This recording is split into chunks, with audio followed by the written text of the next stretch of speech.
See the love in my woman's eyes. Check 1, 2. All right. Good morning, the YouTubers. Good to have you along here this morning. Man, my throat's a little bit shot from last night. I got a long weekend ahead of me. Slope County Fair weekend, folks. Holy moly. And if you've ever been to Slope County Fair, you know what goes on there. Because what happens at Slope County Fair stays at Slope County Fair. Oh, where's my stuff I need here today?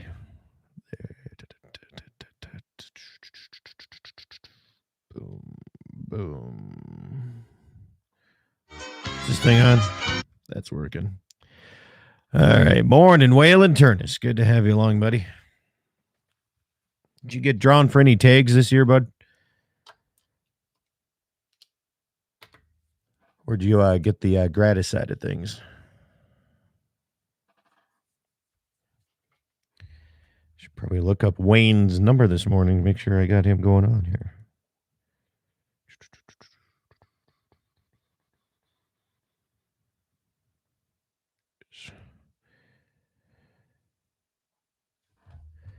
Man, oh man, oh man.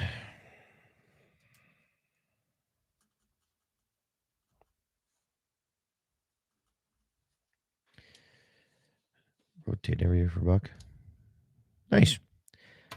You know, that's the same thing I'm doing with my my antelope take this year.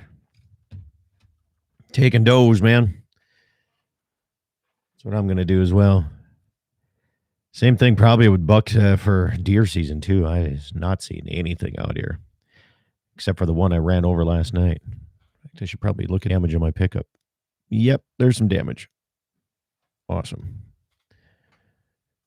Good stuff. All right, if you're watching this as a replay later on, except for the live side of things that we're going to be doing today, you can skip ahead about 10 minutes before we start the regular radio broadcast program. Should we get Wayno on? Do a little preview this morning.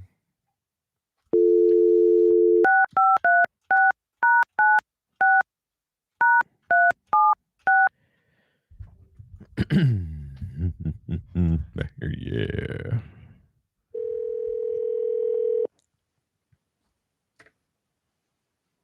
Good morning. Mr. Wayne Muth, how are you doing this morning? Pretty good. How are you doing, Scott? Pretty decent. This good. Get some rain out there? 20 hundreds over the last week. Well, that's not too bad. It's something. We had some great showers come through here. Not sure how much we've gotten, but yeah, something is good. Are you on speakerphone by any chance? I am. Does that work for you or not? Yeah, it kind of has some echo in it going on there, Wayne. Okay. Yeah. Hey, let's do this. Better? What's that? Is that better? A little bit. Okay. We'll get this. There, that sounds really good there. Okay. I don't know. Just a little position of the phone. Let me know if during the broadcast here if anything's. You remember when during the biblical times when it rained for 40 days and 40 nights? You remember that story? Yeah. Slope County got 20 hundreds. During the 40 days and 40 nights. Oh, good. Oh, yeah. Slope County Fair going on this weekend, my friend. The Slope County Fair, you said? Yeah, you should really take part of that. Got Bikini barrel race going on this afternoon. I think you should enter. Yeah. It's been since 2015 since we had a guy enter the bikini barrel race. So I don't know. There you go. $2,000 payout this time. Oh yeah. Well, I don't know what you look like in the bikini, and I don't really want to find out. No, it's not me. It's you. It. I'm the announcer. Oh, you're the announcer. See, I was a smart guy years and years and years ago by being an announcer for all this stuff. Yeah. Then you don't have to enter it. Yeah, you can't get. You can't get. Pushed into doing it, right? So. Nope. No. Oh, good. Everybody needs an announcer for something because it's such a high-paying job, you know. Oh yeah. I'm glad you do that stuff. They need you out there. good to have. I don't know if need or want is the same thing, but yeah. Yeah. So that's about it, man. Oh. Yeah, I went out west. I was out putting up some cameras and actually put a tree stand up out in the Badlands yesterday, and I didn't see a lot of deer, No. but it was so foggy I couldn't see 100 yards in the beginning of the day, and it kind of burned off. And by that time, everything's kind of bedded in the trees, and everything's kind of overgrown in some areas. I shouldn't say overgrown. They get into the timber, and it's hard to see. And but I didn't see a lot, but they're there. I haven't seen many out here. I'll tell you that. No. Yeah. I've seen quite a few going south. Once a guy gets into whitetail country, I'm seeing a lot of deer, but the muley country, I haven't seen a whole lot up this way. Maybe it's just my place. I'm not sure. I've seen about 4 groups of bachelor bucks. A couple of them haven't been too bad, but season rolls around, and a couple weeks into the season, that changes, and you got to start all over again. Seems like when the elk are coming through our place, the deer are non-existent. I don't know if that holds true with anything or not, but you can always tell if you start seeing deer, the elk are on the neighbor's place. If you don't see any deer, it's a good time to go elk hunting. They push each other around out there, huh? Sure seems like it. I haven't noticed that in our area because I think the elk come through. They travel through the area more so than stay in as a resident in any fashion. But we've had a few elk out there coming through. That's north of the park in that area. North side, So I don't know. However you want to approach this going forward, that I know your thing. You know how to do it. And I just thought we could talk about whatever you guys want to call in about, and sounds good. We'll sit back and we'll discuss things and just go that way. But about 4 minutes here is what we got here. About 4 minutes before we start on the radio side. We're on YouTube, by the way. We're live on YouTube, so got that going on. Got all the rest of the stations hooked up and ready to rock and roll that way. Alrighty. Good. So the scary part this year is people traveling as hunting some of these trails. Slope County put a burn ban and that prohibits any traveling on 2-track trails that has grass on them. So whether or not they'll obey by that, because most of the people don't really look at the county burn ban and what it prohibits. But hope that'll deter some people from starting fires, I guess, accidentally. Yeah, that's for sure. And even where I hunt out there, there's some private land that I can go through at the ATV, and I wouldn't have gone on it yesterday at all, but they had rain last day or so, and everything had greened up. It was actually muddy in spots, so felt comfortable, moving through and at least sticking in a tree stand. Yeah. But other than that, I hiked in and did some other stuff, fixed some fence. And have you tried those electronic bikes or electronic assisted bikes? Are they pretty decent? Oh my goodness, they are so much fun. Really? Back a couple of years ago, my son, he works for Shields. He's now up in Grand Forks, but he brought one. He tested one, and we got to try it here. And my goodness, that was fun. But we were down at a vacation in Minnesota. We rented a couple of Judy and I, and we went for a bike ride. They actually have throttles now. You don't even have to pedal.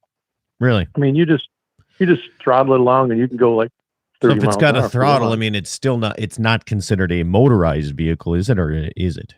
No, it's not. Okay. It's I don't know. It's an assist type bike, So pretty neat. I mean, you could pedal and have gears on where you want it to be, but you want it to just take off and go, to hit the throttle, but hang on, because electric torque, they can get faster than a gas. Hold on. Motor. So there, you just started breaking up on me, Wayne. You started breaking up on that explanation. Okay. So the electric motors, the torque is faster than a gas motor. Okay.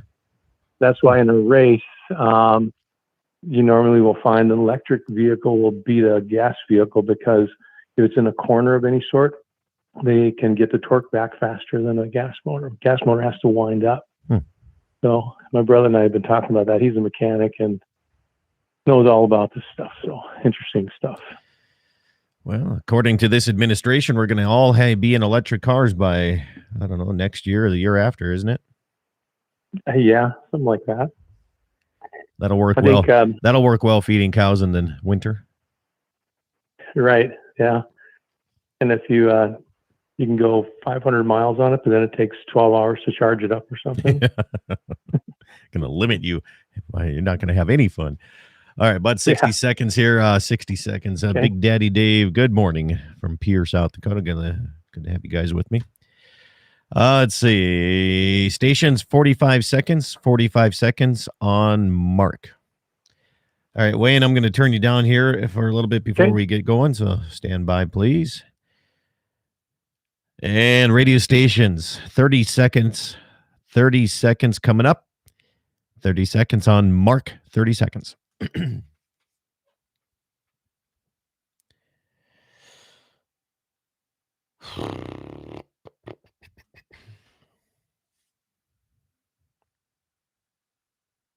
15.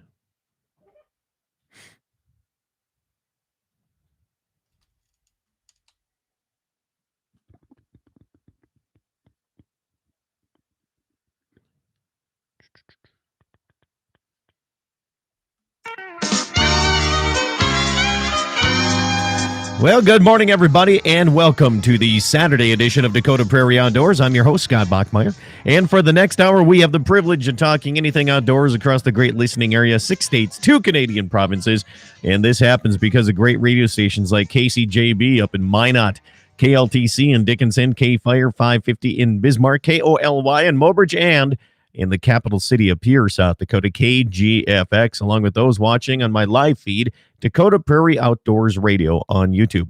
Today's show always brought to you, like I always say, each and every Saturday, by the fine folks at Action Motorsports on the Strip in Mandan, offering the Polaris Ag Advantage program, which gives farmers and ranchers 10% off when they look at purchasing a brand new Ranger, General, or Sportsman, supporting the farm and ranch community through good and bad years. The Action Motorsports on the Strip, Mandan, North Dakota.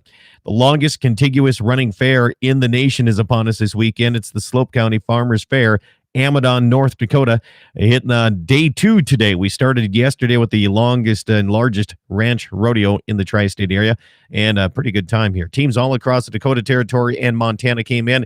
Today, the fun continues with the 4D for 1D, 2D, 3D, and 4D barrel racing, which includes the longest running and highest paying bikini barrel race in the entire nation. It starts at about 4 this afternoon. Tomorrow, the final chance to get points if you're in the NDRA Rodeo Series before the finals coming up your way. So going to be a big weekend here at Slope County Fair in Amadon. If you're in the area, swing by and just watch out for the on-duty police officer that's sitting in Amadon pretty much every single day. Wayne Muth is my guest this morning. Good morning, Wayne. How you doing, buddy? Yeah, I'm doing fine, Scott. How are you doing? Well, I'm doing good. I'm just a little bit tired from day 1 of announcing the Slope County Fair, so kind of a little bit sleepy this morning. I was looking at sleeping in, but the alarm went off right away at 5 o'clock. Getting rolling early, right? Well, I'm thinking that you need to come and enter the bikini barrel race is what you need to do. That would not be a good sight. I don't think that would work too well.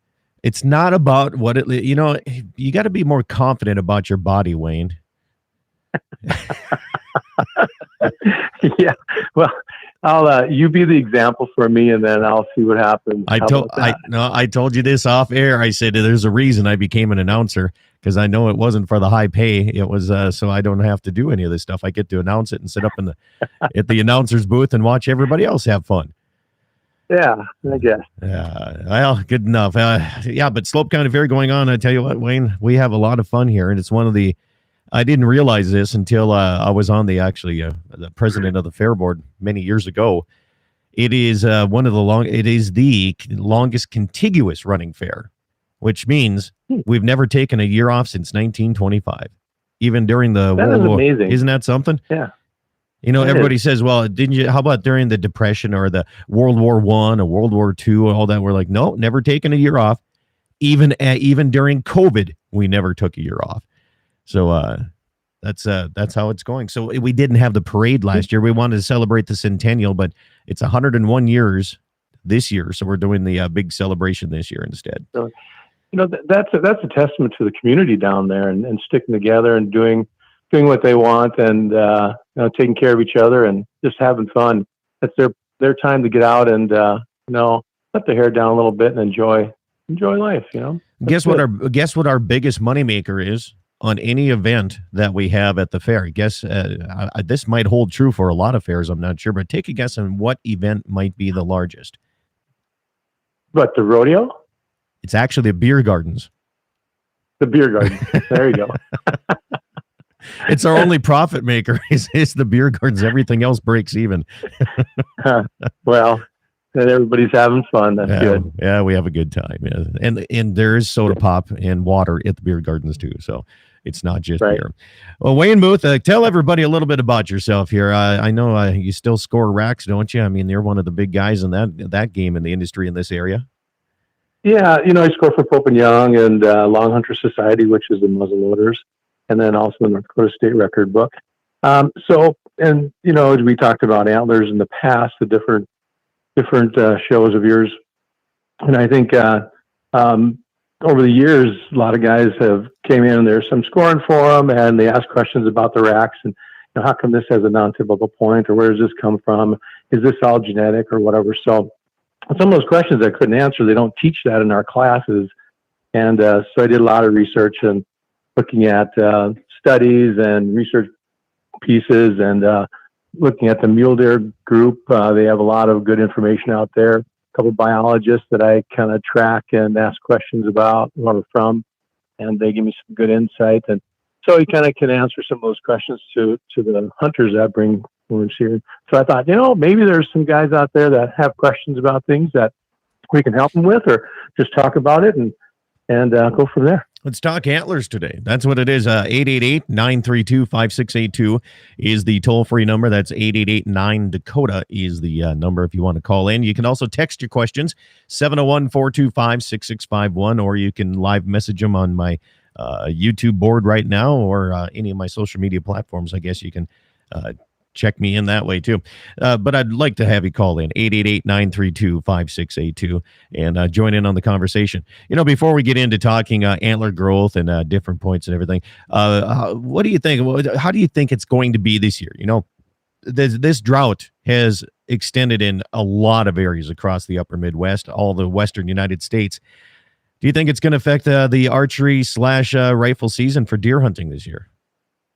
It just may.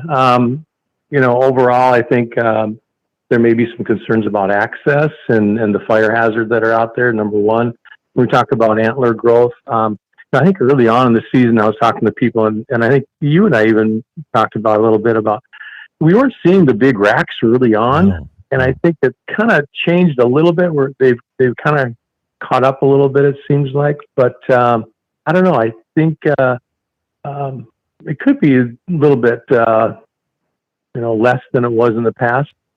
They say on drought years there's more nutrition in the grasses, which is true. And if they're eating the same amount, they're getting more nutrition. But I think it's just gotten to the point that it may be too much for them. Yeah, maybe not getting enough. So, when you talk about access, it is a scary thing. I mean, you hunt out here in the Badlands, and it's dry. It's always. I mean, they don't call it the good lands. I mean, it was called the Badlands for a reason. But when it comes to access, you can't really blame some of these farmers and ranchers because they're trying to save as much grass as they can. And you and I were discussing other options of getting access is these electric assist bicycles. And you said that's pretty kind of a nice little thing to use. I've never been on one. Yeah, they're phenomenal. You can get those that can carry a good load that have fat tires on. You can get the street type bikes. And I'd mentioned my wife and I, we were down on vacation in Minnesota, and we rented a couple of them and went on a bike trail and had a good ride with them. But they have throttles now. Yeah. You don't even have to pedal. They just hit the throttle and hang on, because the torque of those really they'll pull you off your seat if you're not careful. And they can climb up the hills and down the trails and everything just like no problem, I guess. Yep. You put the right tires on and you can do that. You bet. Fat tires work well. Yeah. Well, I've never tried one, but it might be the year to actually do that. Get in on, and they're quiet too, especially if you're bow hunting, trying to sneak into places. I tell you what, Dwayne, we're up against our first break. So if people have questions, comments, we're going to be talking antlers, antler growth, and what we're going to be seeing this year. And typical, non-typical, all that kind of things. And scoring questions. If you have that, feel free to call in 888-932-5682. This is Dakota Prairie Outdoors Saturday edition, all across the Dakota Territory and worldwide on YouTube. We'll be back after these messages. Next on the air.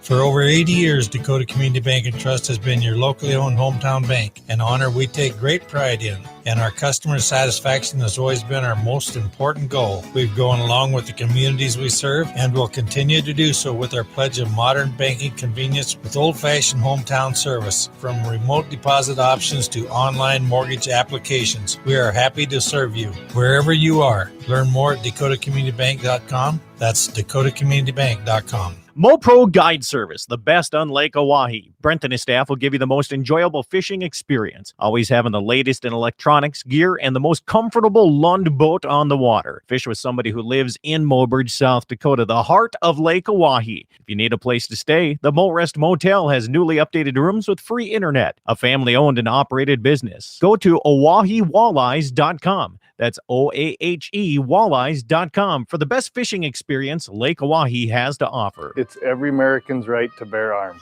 At Mandan Sporting Goods, we're here to help you support your Second Amendment rights, which reads, a well-regulated militia being necessary to the security of a free state, the right of the people to keep and bear arms shall not be infringed. Whether you're looking for a pistol for personal defense or collector gun, we have the staff to help you. We also have the area's largest inventory of ammo and reloading supplies. Mandan Sporting Goods, the area's local gun and ammo specialists. Our outdoor heritage is important to North Dakotans, and the state's oil and natural gas industry is advancing the possibilities for conservation. The North Dakota Outdoor Heritage Fund receives up to $40 million per biennium from oil and natural gas taxes. The industry is reclaiming land for future generations, and it's developing our state's natural resources in harmony with our great outdoors and wildlife. North Dakota Oil and Natural Gas, advancing the possibilities. Brought to you by the North Dakota Petroleum Foundation. Pifer's Western team of Andy Murdoch and Jim Savvy would like to invite you to sit down and talk about the future of land planning. Whether you're looking at selling, buying, or options to hand it down to the next generation, Andy and Jim will lay out all of the options for you. It's a great time to buy or sell, and with interest rates to make it profitable. Pifer's Western team, Andy Murdoch and Jim Savvy. For more information or land updates, go to pifers.com. Rockin' 7W has all the panels you need. Freestanding panels, windbreak panels, feeder panels, and the original protester panel. If you don't know what that is, it's a sort panel that makes sorting calves from a cow a breeze.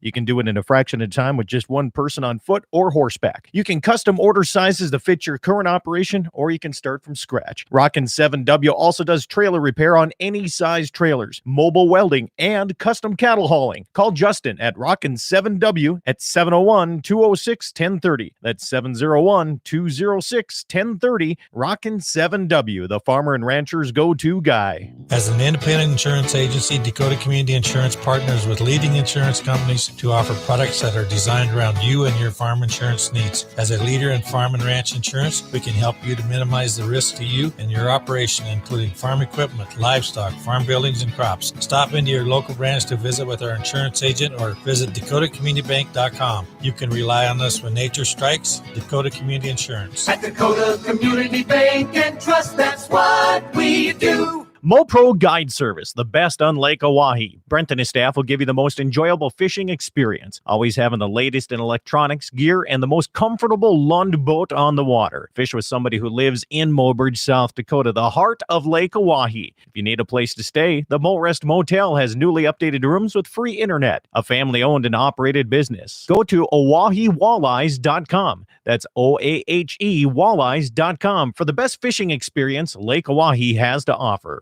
It's every American's right to bear arms. At Mandan Sporting Goods, we're here to help you support your Second Amendment rights, which reads, a well-regulated militia being necessary to the security of a free state, the right of the people to keep and bear arms shall not be infringed. Whether you're looking for a pistol for personal defense or collector gun, we have the staff to help you. We also have the area's largest inventory of ammo and reloading supplies. Mandan Sporting Goods, the area's local gun and ammo specialists. On that road, but don't you worry, one day I'll settle down. And when that time comes, I hope you're still around. I hope you're still around. I hope you're still around. Welcome back, everybody. It is Dakota Prairie Outdoors Saturday edition all across the Great Dakota Territory. KGFX and P, or KOLY in Mobridge, KFYR in Bismarck, Mandan, KLTC in Dickinson, and KCJB in Minot. Glad to have you along here this morning. Also, those watching on the YouTube side of things, thank you. And if you're watching this as a replay, please subscribe to my channel. It helps me out doing more of the I guess you could say mobile side of things when it comes to broadcasting. Wayne Muth is my guest here today. We're talking antlers, antler growth, deer, and anything deer hunting. And, Wayne, we were talking off air here a little bit about how this year is going to be, I don't know, different than previous years with the drought. Now, a lot of folks think, like you said before, with this grass, especially here in the Badlands, if we're talking mule deer anyway, the harder grass and the drier it is, there's more protein involved and sometimes grows bigger deer. But then you look at, I've been helping do some auctions all across the state of North and South Dakota, and I've seen some gigantic deer in really nice lush crops as well. So, I mean, how does the feed source really affect the size of those antlers or the health of the deer? Well, we talk about the velvet starts growing really early in the spring. Of course, it's one of the fastest growing materials.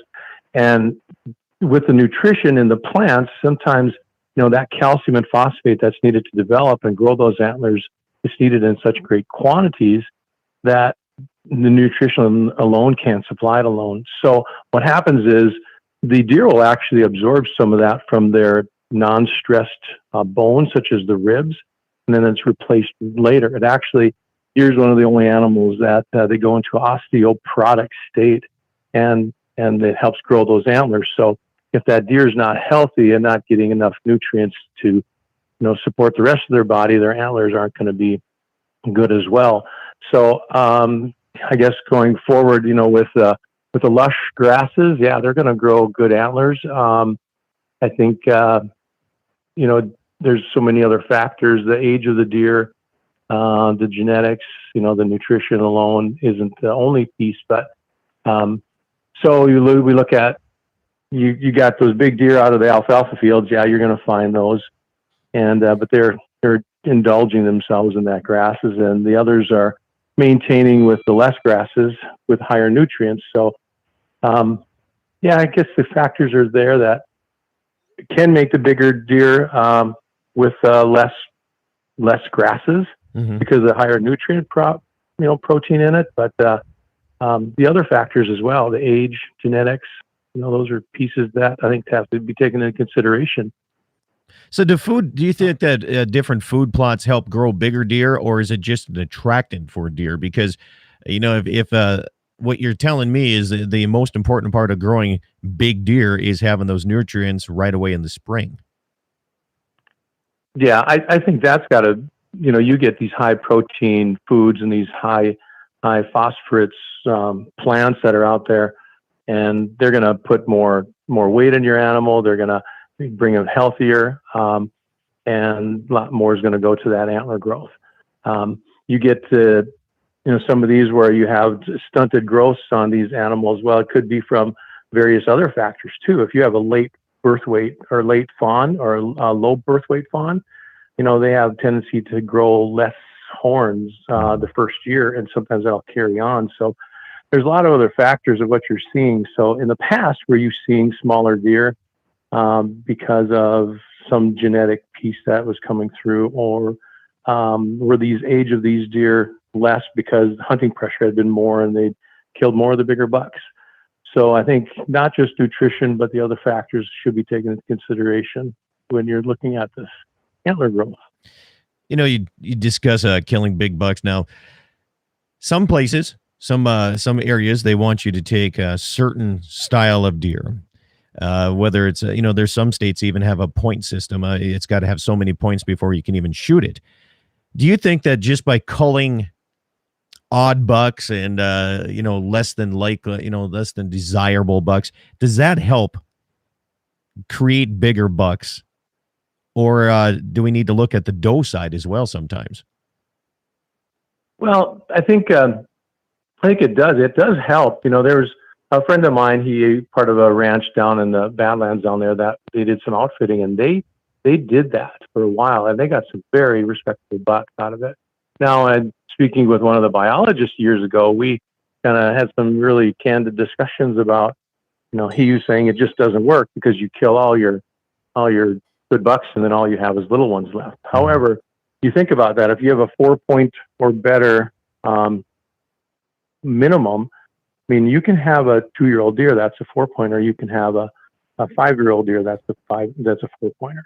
Yeah. So I think really the thing to do is look at those that, you spread that out. You harvest all age groups, and you try to keep the middle age group going because that's your main breeders. Mm-hmm. So I think that will help your herd in the long run. But when we look at the factors that determine antler size, it's genetics, age, and nutrition. And the peak antler growth is between 5 and 7 years. So really, maybe the most important one of that is age. Letting these deer grow a little older. Do you see that's getting harder and harder for older, especially mule deer? The mule deer tags, especially in the area that I live in, it's kind of that coveted tag that everybody tries to get a mule deer tag, right? And they don't want to leave without getting something. Right. There's very, very few people that's going to just eat a mule deer tag. What do you think? Is that helping or hurting out in the Badlands when we're looking at trying to grow bigger deer when, I only got this one weekend to go hunt and I'm going to take anything that has horns, and to me, I guess I don't have a problem with that. Okay. Because even harvesting some of these smaller bucks is okay because, then the bigger bucks are still there, right? They're growing another year. And, a lot of these guys, they look at the age of these deers and they use antlers for the indicator.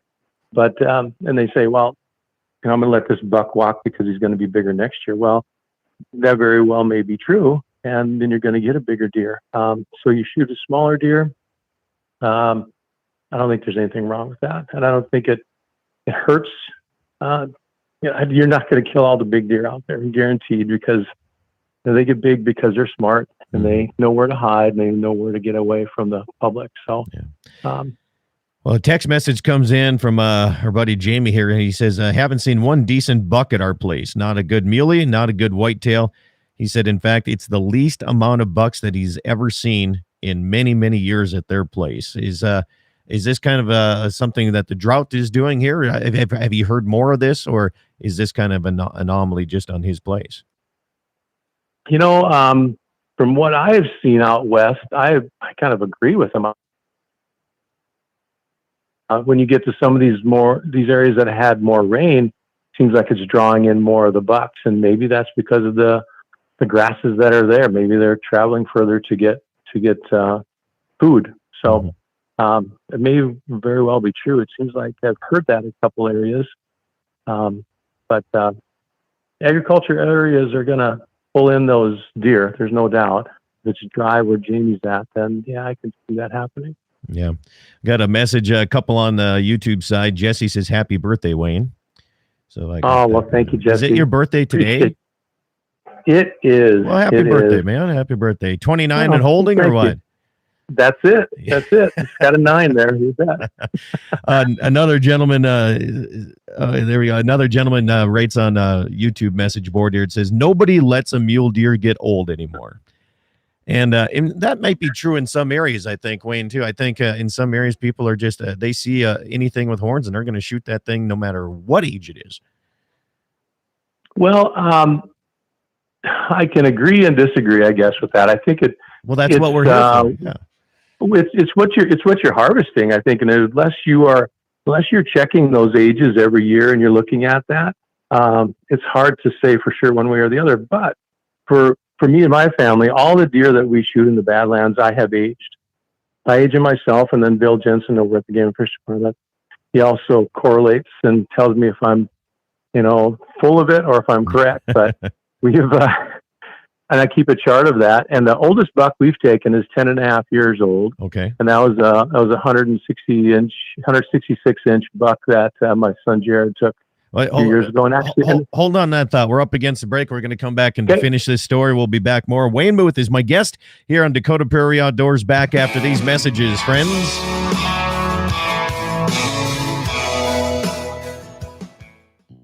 For over 80 years, Dakota Community Bank and Trust has been your locally owned hometown bank, an honor we take great pride in. And our customer satisfaction has always been our most important goal. We've gone along with the communities we serve and will continue to do so with our pledge of modern banking convenience with old-fashioned hometown service. From remote deposit options to online mortgage applications, we are happy to serve you wherever you are. Learn more at dakotacommunitybank.com. That's dakotacommunitybank.com. MoPro Guide Service, the best on Lake Oahe. Brent and his staff will give you the most enjoyable fishing experience, always having the latest in electronics, gear, and the most comfortable Lund boat on the water. Fish with somebody who lives in Mobridge, South Dakota, the heart of Lake Oahe. If you need a place to stay, the Mo Rest Motel has newly updated rooms with free internet, a family-owned and operated business. Go to OaheWalleyes.com. That's OAHE Walleyes.com for the best fishing experience Lake Oahe has to offer. It's every American's right to bear arms. At Mandan Sporting Goods, we're here to help you support your Second Amendment rights, which reads, a well-regulated militia being necessary to the security of a free state,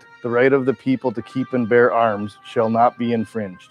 Whether you're looking for a pistol for personal defense or collector gun, we have the staff to help you. We also have the area's largest inventory of ammo and reloading supplies. Mandan Sporting Goods, the area's local gun and ammo specialists. Our outdoor heritage is important to North Dakotans, and the state's oil and natural gas industry is advancing the possibilities for conservation.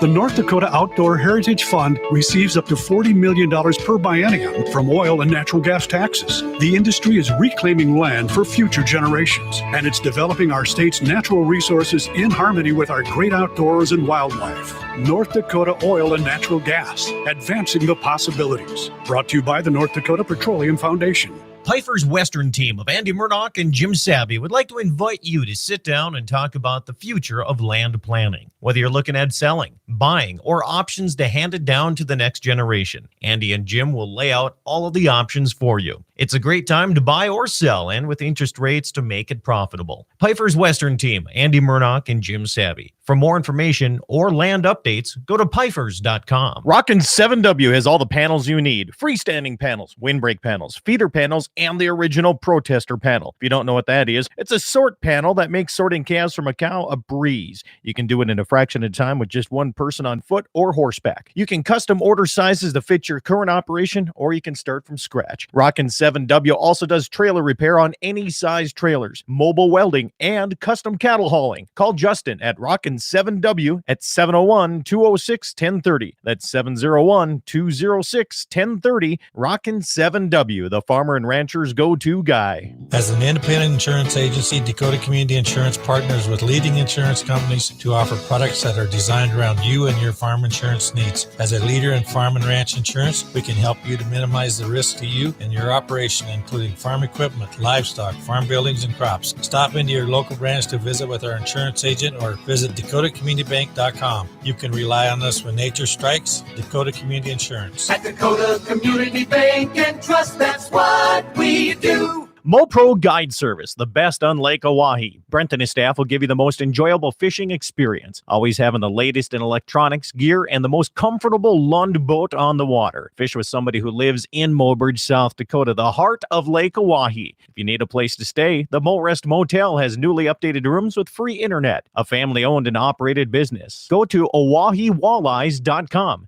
That's OAHE Walleyes.com for the best fishing experience Lake Oahe has to offer. It's every American's right to bear arms. At Mandan Sporting Goods, we're here to help you support your Second Amendment rights, which reads, a well-regulated militia being necessary to the security of a free state, the right of the people to keep and bear arms shall not be infringed.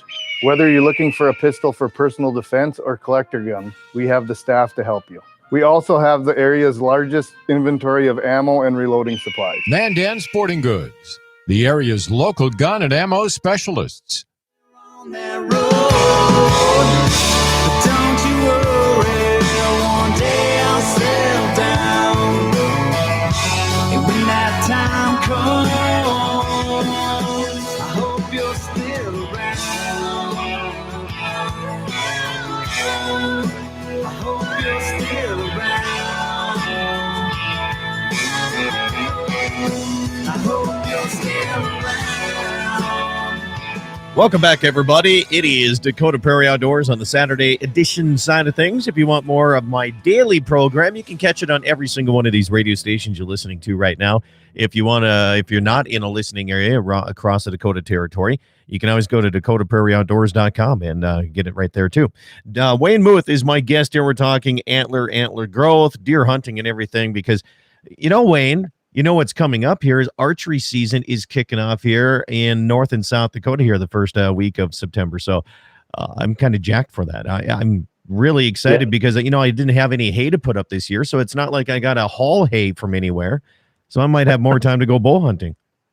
There you go. Yeah. That sounds good. Yeah, I'm looking forward to it too. We've been shooting and everything's looking good for us as archers and can't wait to get out there. Big thanks to Riley Schreifer at Angus listening this way. I even wearing one of his ball caps this morning on the air here, Wayne. So they're listening up there in that area. Daryl Lease is coming toward the Slope County Fair with his Daryl's Racing Pigs. So, you know, one thing that we could look at is archery hunting Daryl's Racing Pigs. Because they're fast. See who could hit them with like a suction cup arrow or something like that. Jamie also said, you're probably right. He says their place has been hit with extreme drought, and that's why possibly not seeing the amount of deer that we have in the previous years. Now, before we went on break, you were talking about aging your bucks. You said you taken mule deer bucks up to the age of 10 years old, and continue on with that story, please. So you tracked it, and you know, we like to take good bucks. I mean, we like to be very picky. I know 2 years ago my son and I passed up like a dozen bucks before he ended up shooting one. So, I mean, we look at a lot and then we age them. We make sure, and we get most of the bucks that we're shooting are between 5.5 and probably 8.5 years old. So there's bucks out there that are getting to the age that are the peak of their antler growth. And like I mentioned, Jared's buck was 166 inches, great looking deer, big deer.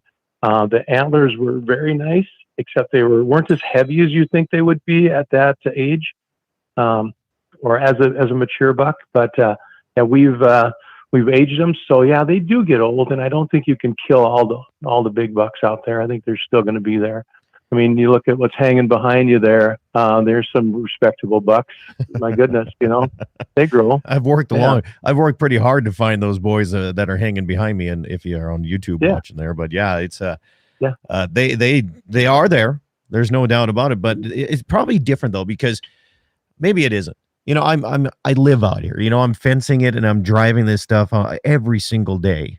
So when it comes to archery season, and everyone that you see behind me is archery buck. And I don't take my rifle tag and shoot a buck like you're seeing behind me. That I save for my archery tag. I don't know if it's right or wrong or indifferent, but my buck tag, I usually try to get something out of the gene pool. You know, I try to take that odd one or that one that's, like you said, a 5-6 year old that just has zero for potential. And correct me if I'm wrong, just because they're 8 years old doesn't mean that they're going to be a big buck, does it?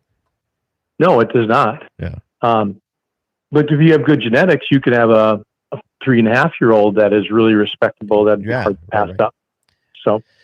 So what is what's a respectable mule deer in your eyes? I mean, is a 160, as somebody that scores deer, is a 160 average, or is is it 170, or is it? I mean, what is the average, I guess you could call, for mule deer scoring? I think when you're rifle hunting and you're out there, I think if you shoot a 150-inch mule deer, that's a very respectable buck. That's a big buck. When you look at that buck through the scope, I mean, they're hard to pass up. Mm-hmm. I mean, they're very, very nice. I mean, once you hit that 160-inch here in North Dakota, I think you better be, darn happy, because, anything above that is few and far between. And it's just the nature of our state. Right. More of those are found on private land, to be honest. So why is it? First off, Daryl says you shoot them as button bucks; they taste way better. That may be true. I don't know about that. I think I really enjoy the way that I take care of my meat when I shoot an animal. And I think we had this conversation last Saturday with my butcher buddy over in Baker, Montana. He says that doesn't matter, but for me it does. Another message comes in: always account for ground shrinkage, and the deer gains 50 pounds upon death. They gain even more the farther you get away from the pickup. So possibly that's possibly very true, isn't it? Yeah. Like you said, when you look at this deer through the scope, how many people look at the antlers versus the size of the body? I don't know. I guess ground shrinkage, is that a thing? Yeah, I mean, I really think it is. I mean, when you look at these deer and you're seeing them in an instant, and you've got to make a split-second decision whether you're going to shoot that deer or not before he ducks in the timber or he goes over the hill.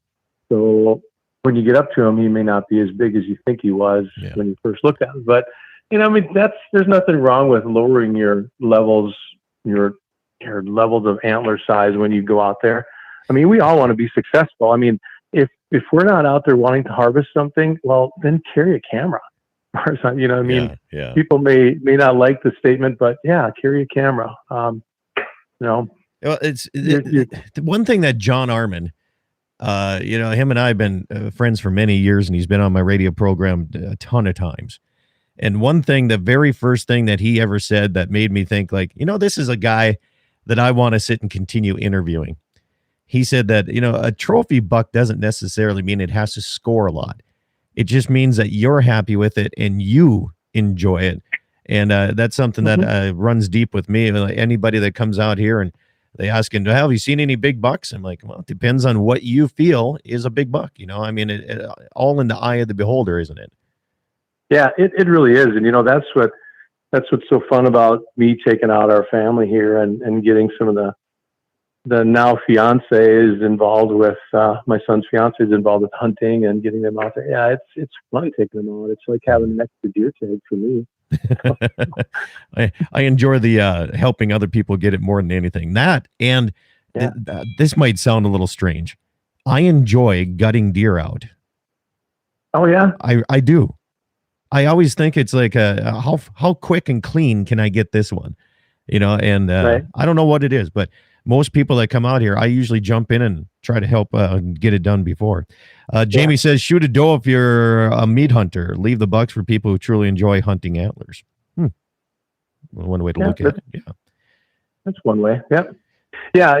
When you talk about gutting, I always gutted our deer, and we've gotten into now, depends on where we're shooting the deer. We will quarter it right there. We'll take the back straps off and the loins off and pack it out.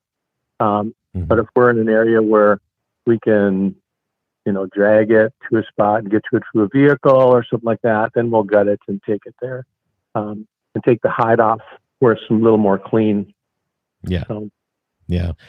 When it comes to antlers, I am a huge fan of non-typical.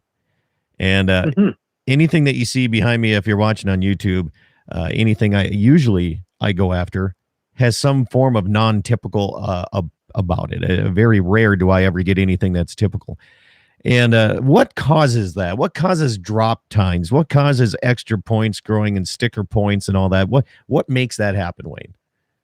Well, there could be a lot of different factors. You know, in velvet, the buck may have gotten injured, and the velvet is vascular enough that it will create some collateral circulation and continue antler growth, but the antler will grow kind of goofy on that. And then even after they shed that antler, the following year, it can grow back in that same spot again, a non-typical tine, because of the DNA memory or you know why, we're not exactly sure, but that happens. There's things like if you have a leg injured on a buck, a rear leg, the opposite antler on the other side will normally be deformed, and you've probably seen this. Really? Yeah. My nephew, he shot one south of town, and we were bow hunting. I was bow hunting, and he was rifle hunting at the time, and I heard him shoot, and I helped him track it. And I noticed that in the snow, I was only following 3 footprints, three hoof prints. And then finally, when we got it, sure enough, it had the leg was broke off on the left side, I think it was, and scabbed over. The right antler was deformed, and I've seen that in various times like that. That's something I've never even thought of. Yeah, or looking at. Yeah, that's all. And if you watch it, I don't know if it's a balance thing or if it is pulling that calcium and that nutrients from that horn antler to that leg. And if it happens early in the season, of course, it'll happen. Once the antler growth is stopped, then you don't see that. But very interesting. Yeah, that is interesting. You know, and being able to grow that back year after year, once a non-typical, can you safely say always a non-typical? Is that true? You know, I think that's pretty true. Okay. You know, and the genetics for non-typicals come from both the buck and the doe for the non-typicals. And, you know, actually researchers have said that a doe that has an offspring from a non-typical buck, if a doe has a offspring that is let me say this again. Okay.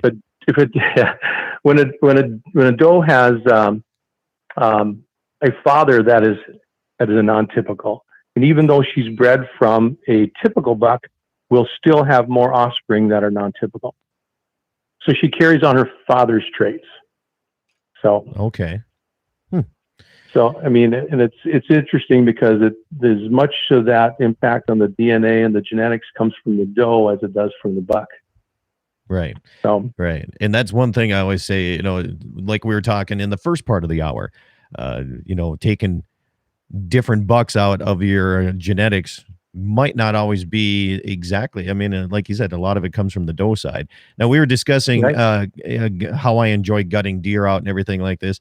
And one guy on the YouTube says, he said, I enjoyed it last year too. He says, but I did have COVID and I couldn't smell a thing. So. Well, you're not supposed to hit the gut when you're gutting them, so you shouldn't smell anything. Some people hit the gut before they start opening it up because they maybe gut shot them or something like that too. One of those. You never know. Yeah. Does this hold true when you're talking pronghorn antelope as well? When we're talking genetics for the non-typical type of thing? You know, I believe so. I believe with all cervids it would be that way. Mm-hmm. You know, and you see antelope that have gotten injured and they have the horn that's probably, you know, parallel to the ground or something, or something goofy. But that's a little different though, because those are actual horns instead of antlers. You know, so I mean, it's probably does that have anything to do with it or not? You know, it might, because once that's turned or changed, I mean, that's never going to straighten out again. Mm-hmm. Once that is injured or something like that, you know. And that's like, you know, and people are listening saying, some people might, what's the difference between horns versus antlers? What's the easiest way to explain that, Wayne? Well, it's not, because they're not the same. I mean, they're not.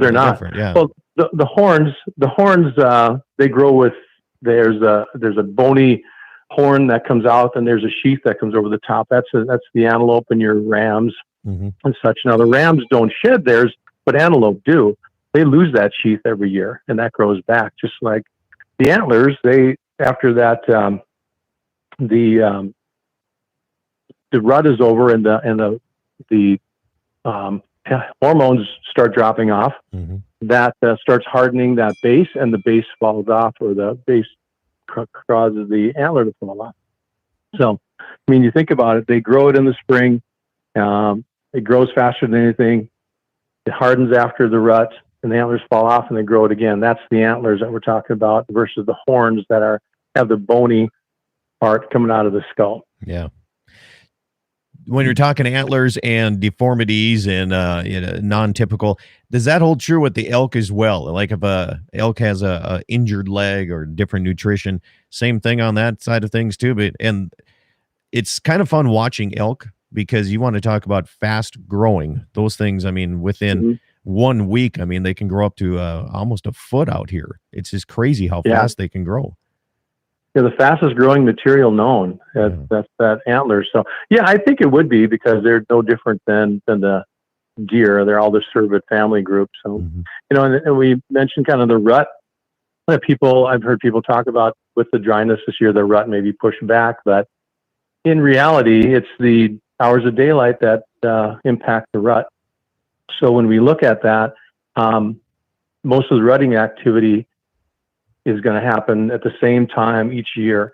But what happens is, what we see is, if it's really hot, then most of that rutting activity happens then late day and through the night and early morning hours. And most does are bred at night. On the cool days, that rutting activity continues through all the daylight hours, which seem to us to trigger the rut. However, it's actually the change of daylight that does that, but we're recognizing it. We see it because the deer are out there doing it. In the hot times, they're doing it at night, and probably not as recognizable for us. So it's by the impact of the hours of daylight. And the researchers they've had some captive deer where they have changed the daylight hours, and they've had bucks grow antlers on the opposite sides of the year. And they've also had them grow 2 sets of antlers per year because of the change of daylight. So it's not the weather. So, it can impact it minimally, but that would be about it.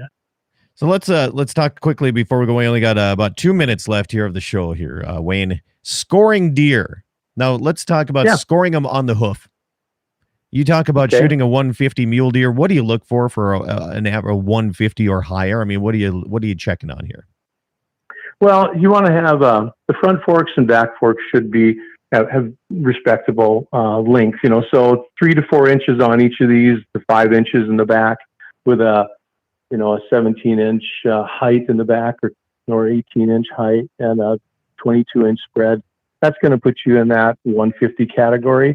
When you start getting big forks, front and back, where you have these 7-inch forks, that can push that up into the 160-inch category. Anything you start getting that mass and big long tine length, 8 or 9 inch, 10-inch tine length in front and back, you can push it into the 170, 180. However, if you get a buck that has brow tines, you get 3-inch brow tines. That's 6 inches of score that you can add on. So that's a big factor as well. That's one thing I've been seeing more and more, Wayne, is mule deer with bigger and bigger brow tines. That when I was growing up, you hardly ever saw that. Right. And those are genetic traits that come through. We saw that a couple years ago, where all of a sudden we started seeing some non-typicals in our area, and we hadn't seen those in years. And now they've faded away, and we're getting some little wider bucks. And nice having that roaming buck that breeds these animals because it impacts the herd and changes things a little bit for us. How far will a mule deer buck travel when it comes to rut season? What's their home, or what's the doe's home range? What's the buck's range? I think they're going to travel around 2 miles, but I think if they're in an area where there's does, and these does are coming into estrus, they're not going to go too far. They're going to keep on that herd in that area. It's the middle-aged bucks that don't have does that are going to be traveling more so. Once you have a herd buck, he doesn't leave it as easily. He stays there and chases the other ones away. So, no. If people have questions or comments, can they get in touch with you, Wayne? Or if they need something scored, how do they find you? Yeah, they can, call me on my phone number. I'll give it out. It's 701-391-3061. they can look on the Pope and Young website. Our phone numbers and our contact information is on there. So wherever they need to, they can talk to others and they can get our information. Send me a message on Facebook. They could do that as well. Mm-hmm. Send me a text. Yeah. Or you can find him on his electric bicycle out in the Badlands. Yeah. If you want to buy one for me, Scott, I'll be glad to ride it out there. What are those things running now? I haven't even checked into the prices on these things. I think they're probably average, around $2,500. Oh, okay.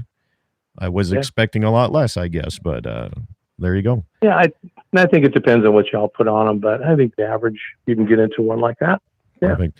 Well, Wayne, I appreciate you coming on the program here and making some time on a Saturday, and we'll see you at the Bikini Barrel race this afternoon. Yeah, don't hold your breath there, buddy. All right. Have yourself a great weekend, man. Thank you. All right. Thank you. You bet. Wayne Muth, Pope and Young score right there. If you want more information, you can find him. Go to the Pope and Young website. You can get the information and his phone numbers right there as well. Thanks for tuning in today. Again, the longest contiguous running fair, 101 years, Slope County Fair. There's Racing Pigs going to be there this afternoon and throughout the weekend. Have yourself a great weekend yourself. Eat some meat, drink some milk, thank a farmer and rancher, and make sure you're watching out for fires this year. Have a good weekend. Stations, thank you again. Appreciate it. I'll let you guys go. And everybody on the YouTube side of things, thank you as well. Have a good weekend.